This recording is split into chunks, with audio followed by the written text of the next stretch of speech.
I will not entirely talk about climate change, so I will disappoint you or maybe surprise you, but of course in the beginning I'll talk a little bit about that, because my fellow and actually successor at the Potsdam Institute, Johan Rockstro, already introduced some of our thinking, you know, the planetary boundaries. I was a co-author of that paper, The Tipping Points, which we published back in 2008. And the recent paper, which I will discuss a little bit, because I think it's a landmark paper, I think it's a game changer, called Trajectories of the Earth System in the Anthropocene. It was published on the 8th of August, 2018, in Proceeding of the US National Academy of Sciences, and was downloaded within a week 400,000 times, which is not an Instagram thing by a celebrity, but this is a scientific publication, and it made a huge splash, so I will refer to that.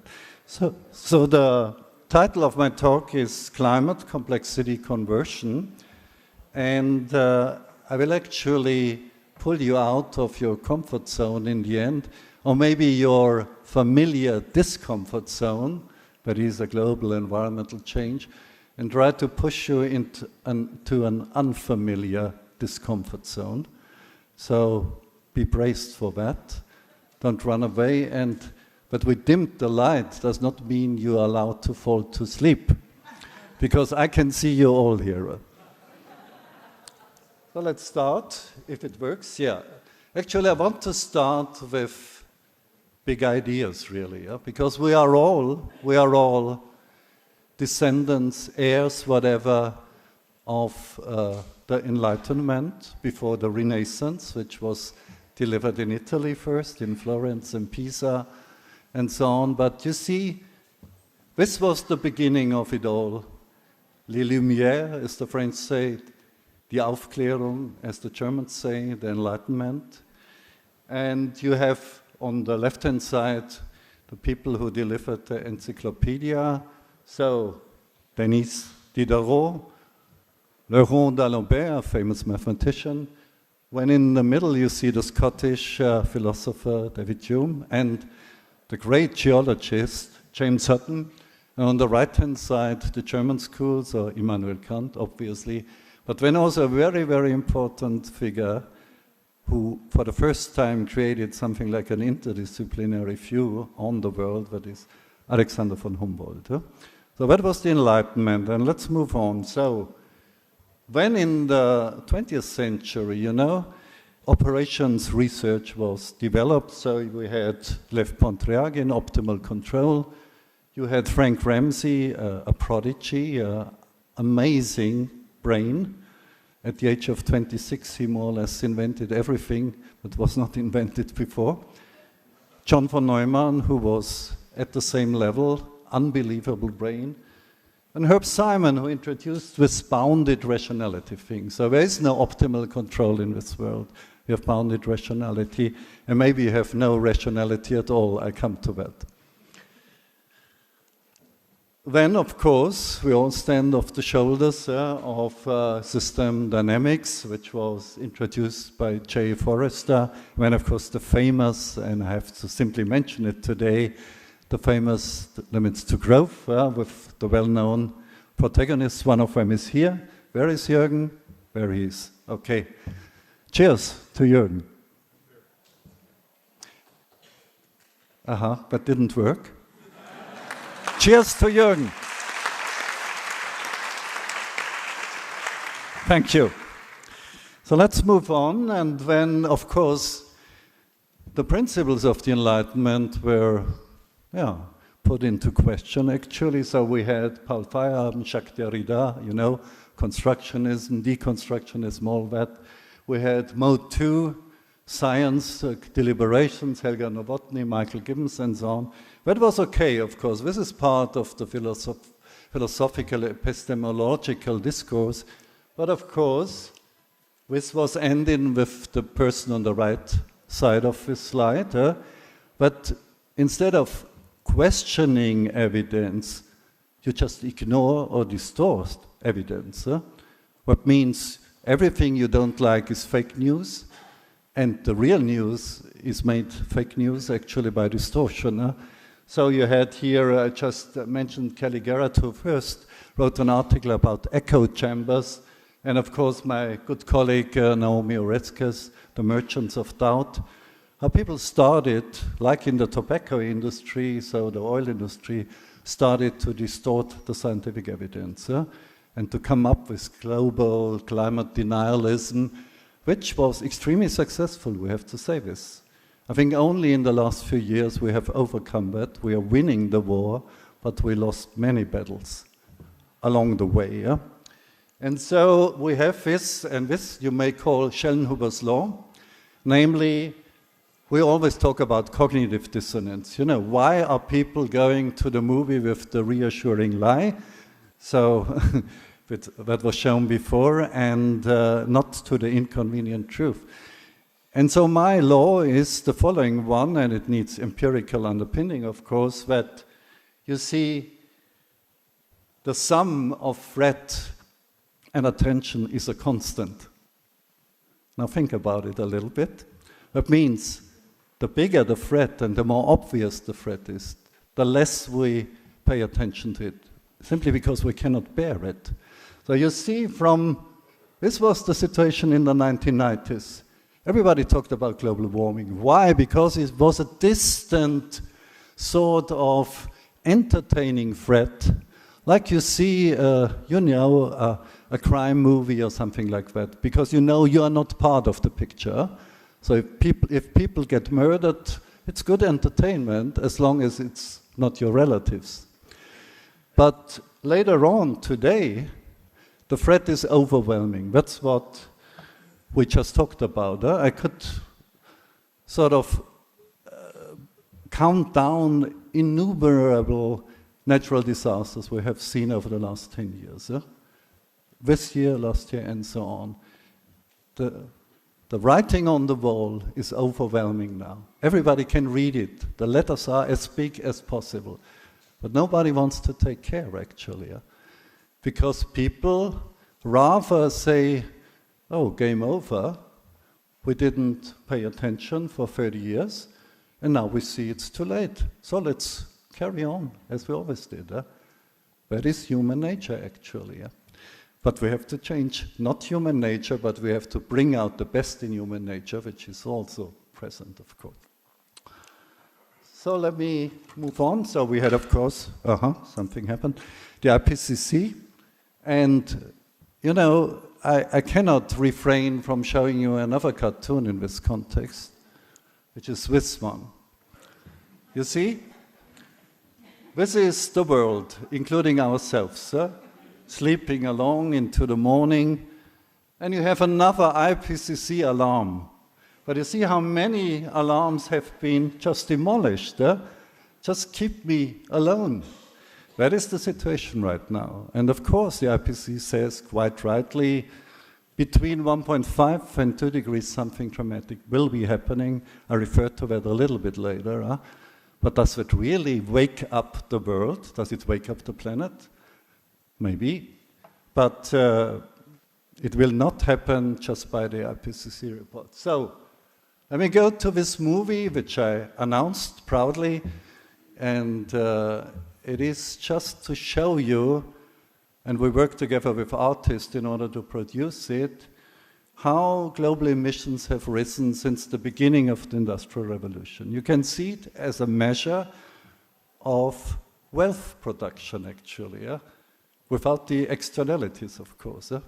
Why did we get rich through the Industrial Revolution? Because of the emissions, because we burned coal and then oil and gas.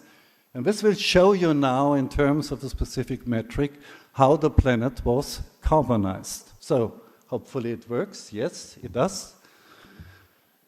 And it all started in merry old England, of course, you know, the Black Country around Birmingham and so on.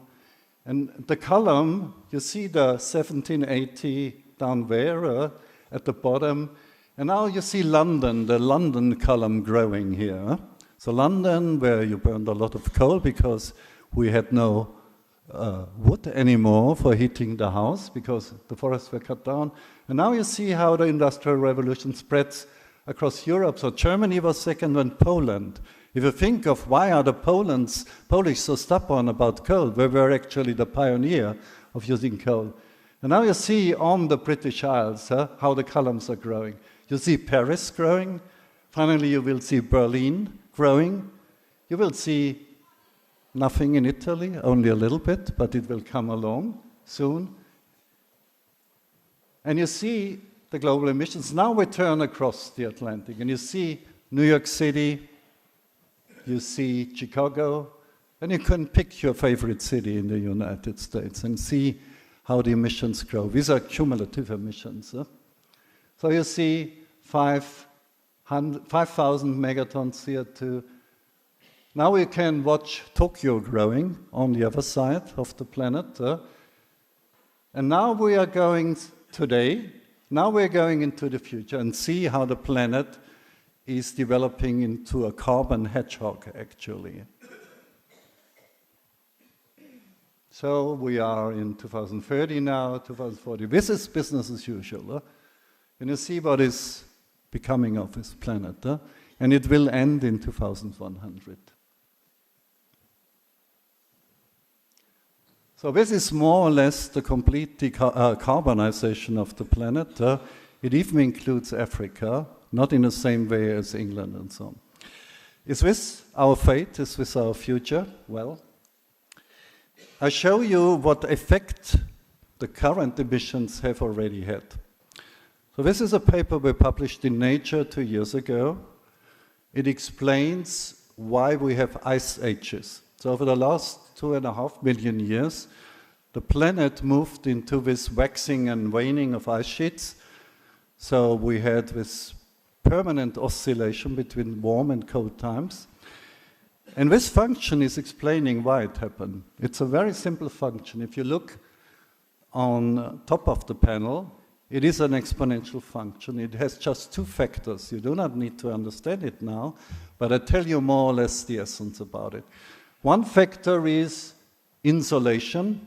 That means according to the orbit of the Earth around the Sun, the tilt of the Earth axis, and also the wobbling of the Earth axis, which is a purely gravitational effect, which we can calculate 10 million years back and 10 million years forward. It's sheer physics.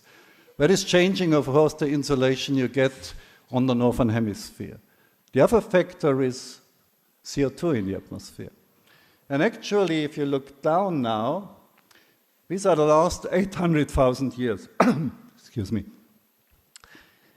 Whenever the blue line is crossing the black line is the critical CO2 in the atmosphere, according to the insolation you have. Whenever the blue line, which is the real CO2 you have, which we can reproduce over millions of years now, ice core measurements and so on. Whenever the blue line is crossing from the left, the black line, there will be an ice age. And now you can count it down. 1, 2, 3, 4, 5, 6, 7, 8, 9, 10. We produced this function when we looked at the data, and it's absolutely precise. These are the beginnings of the ice ages. So, the whole planetary dynamics in the so-called quaternary can be reduced to this function here, which is a triumph of science, of course. But the really interesting question is, when will be the next ice age? Can the function tell us also what will happen in the future? And I will tell you. So some people have speculated the next ice age will be next week. I can tell you it's not true. Don't believe that. It will happen. I blow it up. Actually, never again. That's why we are in the Anthropocene. Remember, if the blue line is crossing or cutting the black line from the left, there will be another glacial inception. Now, this is 100,000 years into the future. And if you look where, in 50,000 years, there would be another ice age. But only if the CO2 would not be influenced by human intervention. Actually, now the atmospheric content is according to the orange line, and you see the lines are not crossing anymore. But we will add another billion and 100 billions of tons CO2.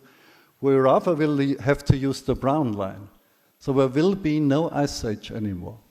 The human impact is so powerful already, that's why we talk about the Anthropocene, that we have suppressed the quaternary planetary dynamics already. This is a fact, but let's see what will happen in the future beyond that. So, just for you to remember, the Holocene mode of operation, the last 12,000 years where human civilization was created, will not come back, not for the next millions of years. It's just done. What will happen instead? And we have in this paper, Stefan et al., which I mentioned in the beginning, we have discussed 14 feedback loops actually. Yeah? You have so-called tipping elements. Give you an example. Greenland is melting, that means there will be a huge freshwater impulse into the Atlantic Ocean that will suppress the thermaline circulation, so-called Gulf Stream. If the Gulf Stream will be shut down, this has a major impact on the southern Atlantic, in particular on the algae production there, and so on. So that's one of the possible cascades. Looked at 14 of these cascades. And it turns out that there are two alternatives left, namely,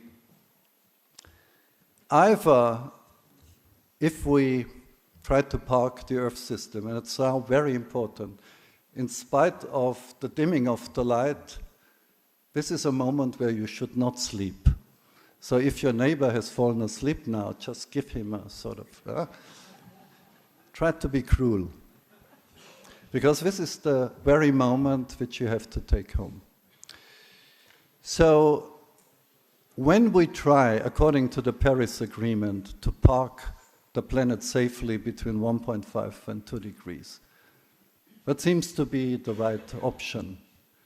But will the planet just stay put there? If you just push it according to some atmospheric calculation by 2 degrees or 1.5 degrees?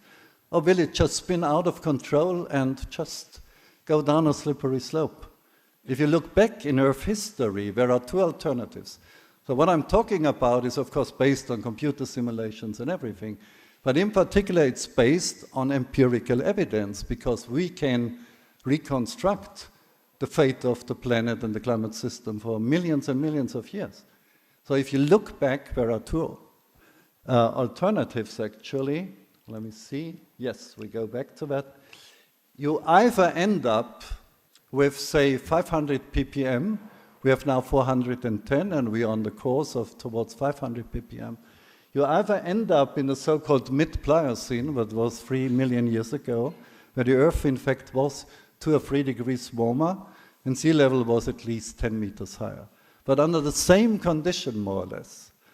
You could also go back to the mid-Miocene, 15 million years ago, where the Earth was 5 degrees warmer and sea level was 60 meters higher.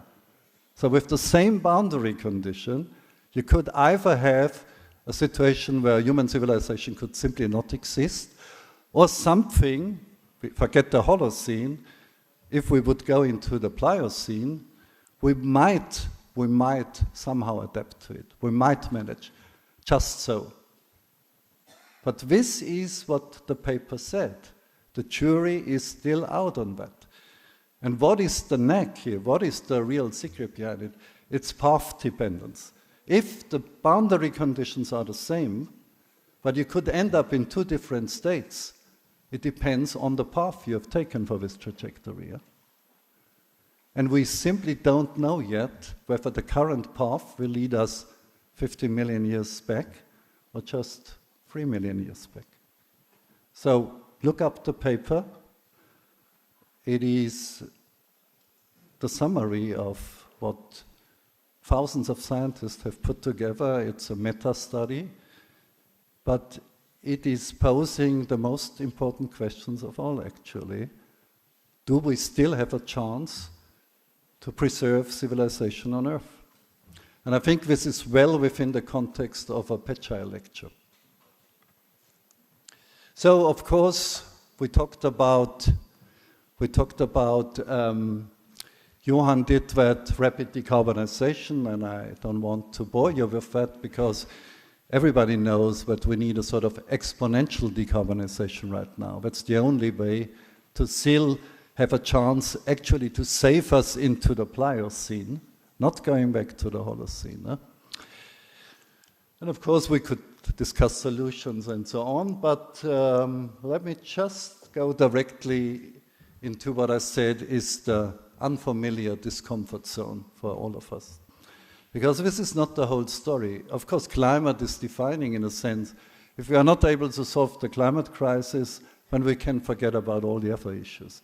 If you are on a ship in a heavy storm and water is pouring into the hulk, then of course, I mean, you need to just get and keep the ship afloat.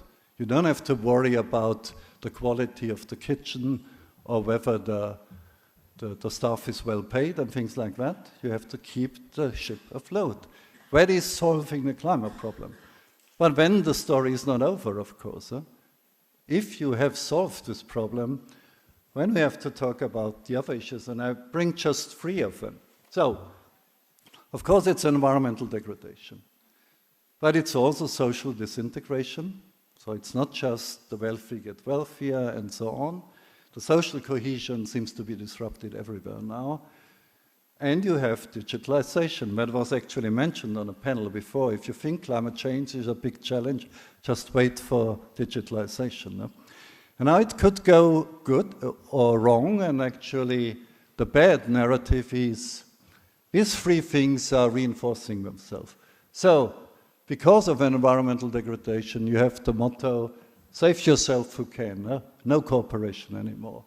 Or disruptive digitalization just helps consumerism to go beyond any bounds. I call it Amazonization of the world. And of course, social disintegration, you have certainly heard about these Japanese guys who just during their weekend live in virtual worlds. They play games. They just get away from reality. How could you have empathy, human empathy, if everybody's living in their own digital universe? Yeah? So social disintegration would be amplified by digitalization. Or the other way around, environmental degradation means meeting the challenge together. We rally behind an enlightened leader.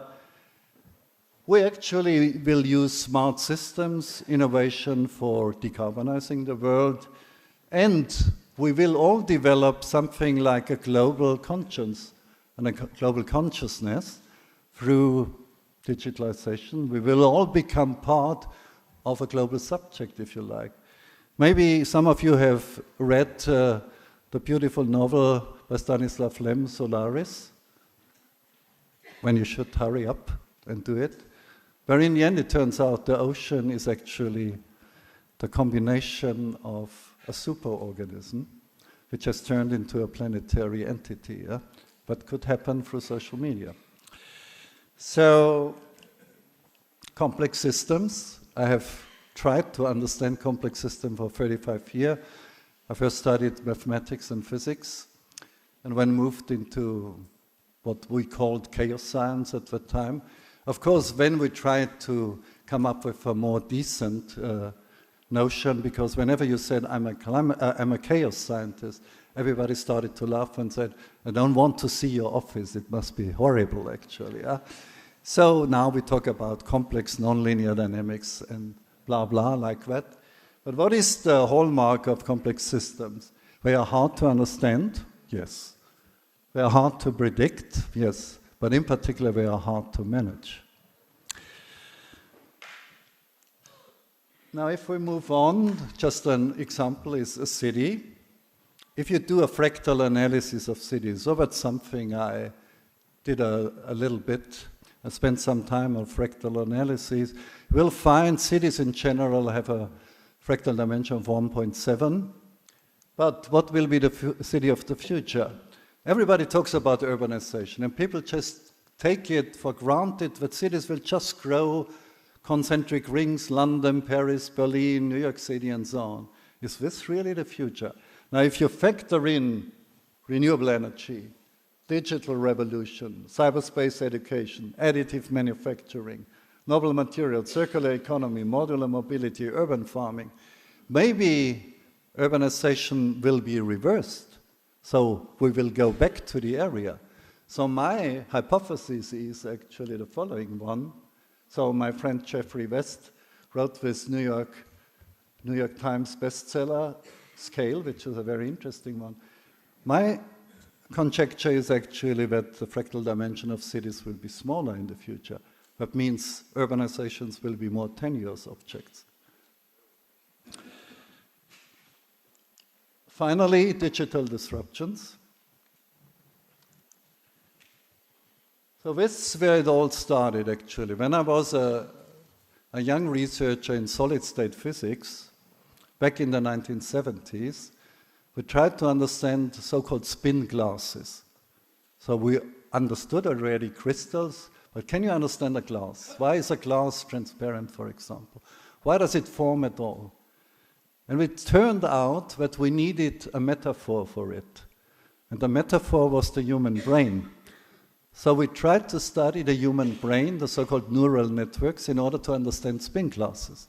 We still have not understood the spin glasses, but we have advanced our knowledge of the neural networks and the human brain. So that is serendipity in science. You cannot plan it. And so there was the Hopfield model, published in PNAS in 1982. And when with spin glass models of neural networks by Amit Gutfreund and Sompolinsky, this is the beginning of the artificial intelligence revolution, actually. It all started with solid-state physics. Nobody could predict it. But we are not at the end of a journey, quite to the contrary. So, artificial intelligence may be used for anything, medical diagnosis, maybe even replacing judges by artificial intelligence systems, where it might be more objective, maybe even replacing the IPCC by an artificial intelligence system. It will save us a lot of time because it's just a meta-analysis we are doing, and so on. What will happen to the workforce? You see, this is the cartoon. So in the beginning, you sort of behave like a computer. In the end, the robot will kick you out.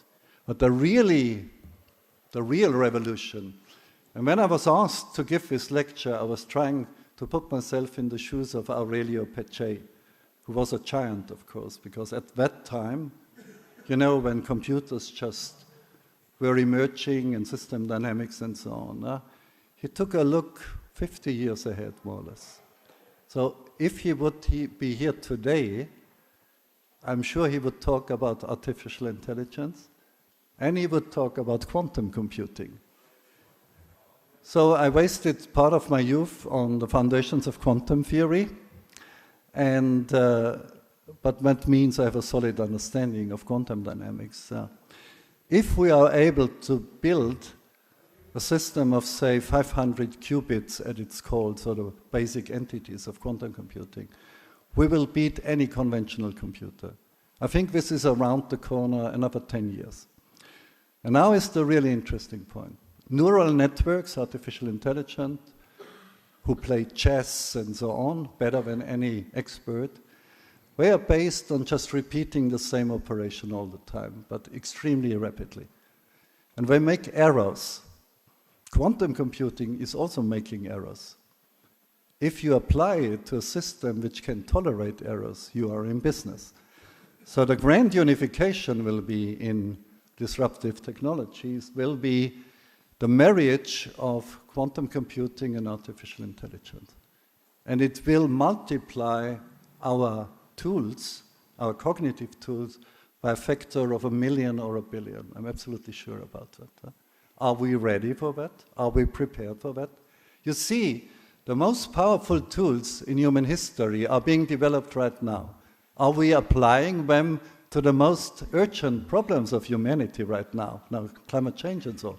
No, not at all. We try to build autonomous cars and more gadgets and entertainment, virtual worlds and so on. The most powerful tools of humanity ever developed are not applied to the crisis we are facing right now. So for example, we are about just across the road. I had the privilege 3 years ago to deliver the encyclical Laudato Si, and together with Cardinal Turkson.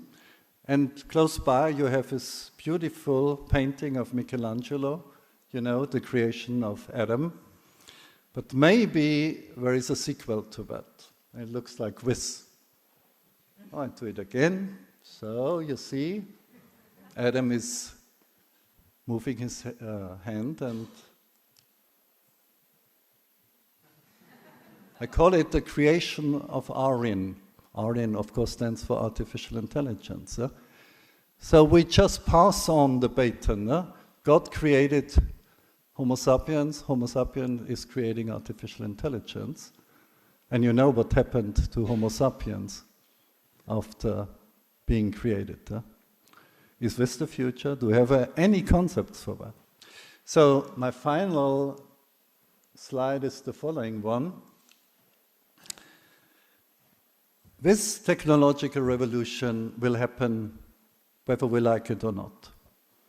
We have to contain it, confine it, maybe even decelerate it. Think of the Industrial Revolution. It has created class struggle, it has created 2 world wars, it has created all types of catastrophe. Of course, it has made some people very rich, but it has killed 100 million people probably on the way. Should the same happen with this marriage between artificial intelligence and quantum computing? And you see, the final thought that crossed my mind when I prepared this lecture is the following. What if we will not be able to solve the environmental crisis? So this planet becomes uninhabitable for human beings. But who cares? Because we will replace human beings by cyborgs who can stand any climate. If you think this is crazy, you are right. But believe me, there are people out there who have precisely this type of thinking. And I think the Club of Rome, if it is relaunched today, should actually precisely think about that. And actually turn artificial intelligence into a blessing instead of just a threat. And this could happen, for example, the next generation of world models could be just neural networks, for example. In climate modeling, we think about replacing the big machines and the big sort of softwares by neural networks. And this may be as disruptive as system dynamics was 50 years ago, actually. So that means it will be a brave new world. It may be actually the end of civilization in various ways. But we should not lose courage, actually. Our thinking, your thinking, the thinking of Aurelio Peccei is more needed than ever. Thank you.